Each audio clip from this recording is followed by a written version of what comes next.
Hello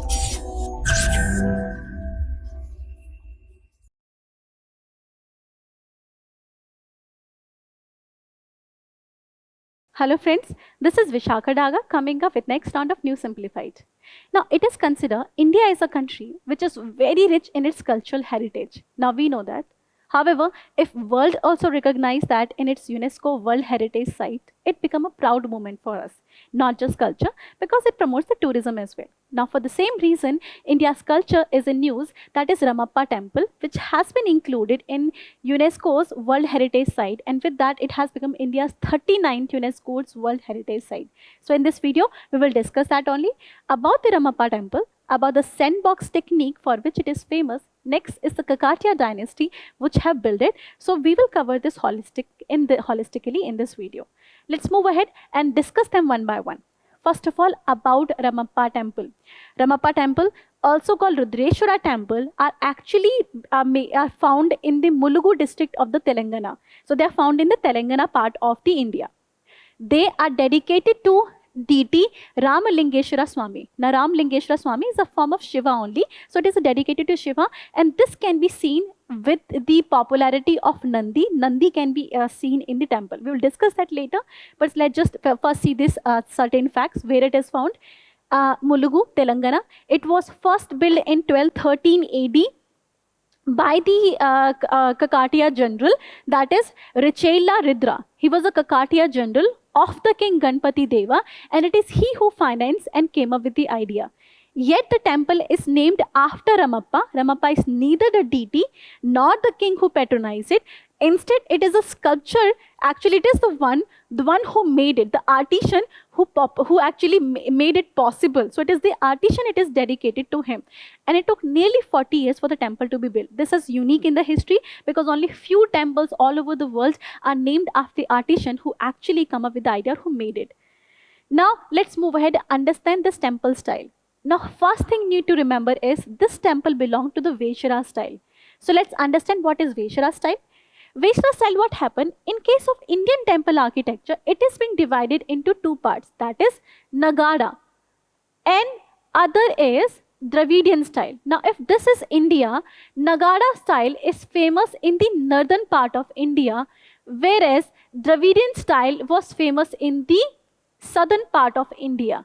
There are certain structural features in between the two, like gopurams, large gateways, enclosed walls are found in the Dravidian style.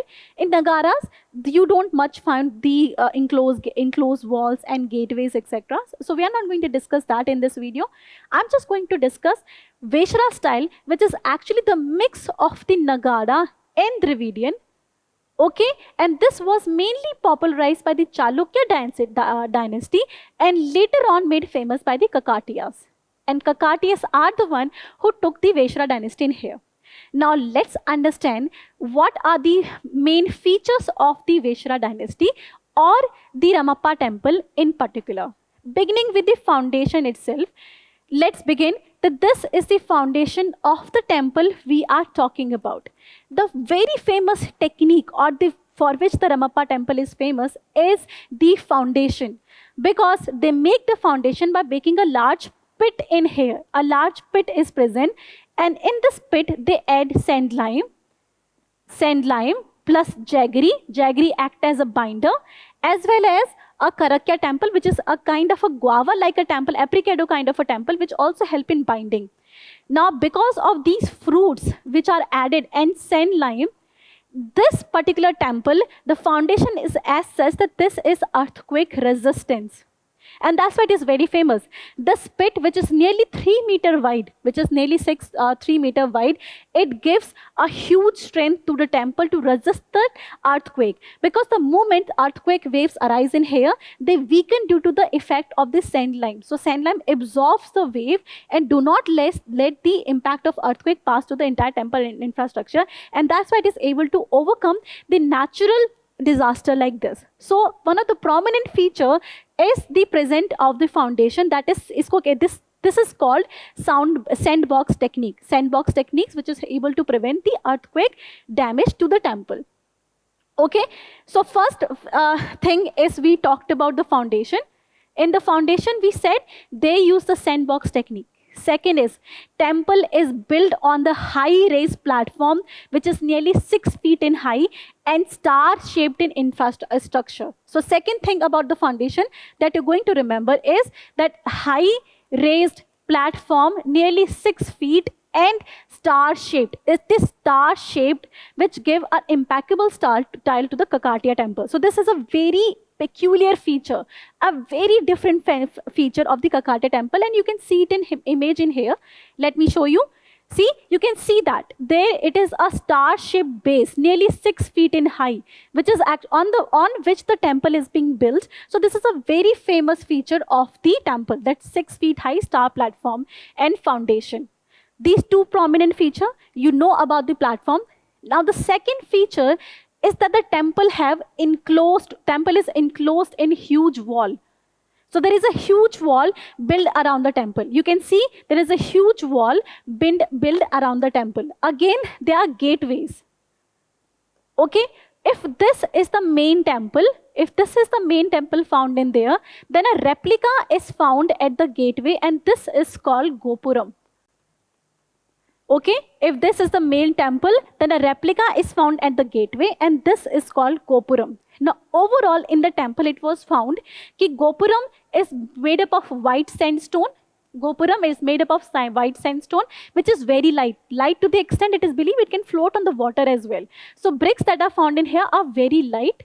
Again, red sandstone is found in all part of the temple, and a black marble is also used in case of pillars. Okay, so these are the feature. First of all, we can see enclosed walls are here. Large Gopuram is there, which is a gateway. And then in the entire construction, white sandstone is used in the Gopuram, red sandstone is used everywhere, and black stone is used. Also, in the temple, an intricate carving can be seen. The temple are carved intricately on the pillars, on the ceiling, and even on the wall. An intricate carving can be seen in here. So this is the prominent feature of the temple. Intricate carving, Gopuram, and use of the red sandstone. You can also see presence of the many pillars and huge mandapas. Mandapa means hallways in which the dance can be seen. So huge mandap were present in which the female used to dance, and even on the carvings, a dancing female can be seen in there. So this is the prominent feature of the Ramappa temple. So you can see this is you can see a particular image, drawn image of the Ramappa temple, and you can see this is a mandapa with many pillars in here. Now there are certain peculiar feature of the Ramappa temple, that is like presence of the, you can see the Nandi. These are the temple dedicated to Nandi, and the feature of Nandi is he is not sitting in a rested position, instead in a position that if somebody gives a command, he can immediately start running. So Nandi sitting in a position that he can start running immediately. So this presence of the Nandi is a very peculiar feature of the Ramappa temple. Also, Ramappa temple have independent mandapa for the Nandis. So these are the feature. So, and also the pyramid Viman. Viman is this part of the temple. This actually Viman is pyramidal in shape. So these are certain feature of the Ramappa temple which are very peculiar, which I have discussed in here. Again, Telugu inscription can be found on the Ramappa temple, and particular inscription that is dated to 1135 Samvatsar Magh. The Magh month of the year are found in the Ramappa temple. So inscriptions are also found. Now these temples are so rich in heritage and they were so beautiful that even those travelers who are coming to India, they wrote in the praise of the temple.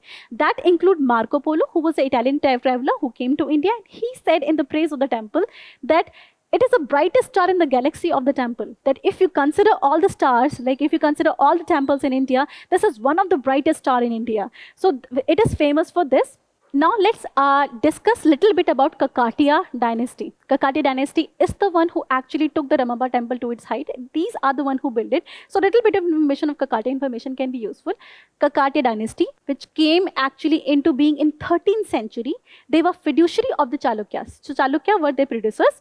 They came from the Chalukyas. Later on, they took over the Chalukya, and they are found in the Andhra Pradesh and Telangana part of the India, specifically Warangal. Warangal was their capital for a long time. But before that, Hanamkonda was their first capital. The famous leaders of the time was the Ganpati Dev and Ruddama Devi. It was Ganpati Dev during whose time the Ramappa temple was built. Again, other famous king was Pratap Rudradev. Who, during his time, Telugu inscription became famous, and one of the famous first Telugu inscription can be found during his time. It was not only Ramappa temple. Kakatiya architecture is also famous for the 1,000-pillar temple. It is a very beautiful temple. Some other day I may talk about this. Second, the famous Kohinoor, whose history is known all over the India, was actually first found in Kakatiya temple only. It is these who actually found it and later on made it what it is. And Kakatiya dynasty came to an end in 1323 when the Ghiyasuddin Tughlaq conquered the dynasty and eliminated it entirely. So this was the history of the Kakatiya dynasty. I hope the entire video was useful to you. If that is the case, like and subscribe the video. If not, then put your doubts in the comment section. Thank you so much. Current Affairs by Forum IAS is an all-in-one program that covers the dynamic aspect of the syllabus from both prelims and mains perspective. Last year, we have helped more than 100 students crack IAS with our current affairs classes.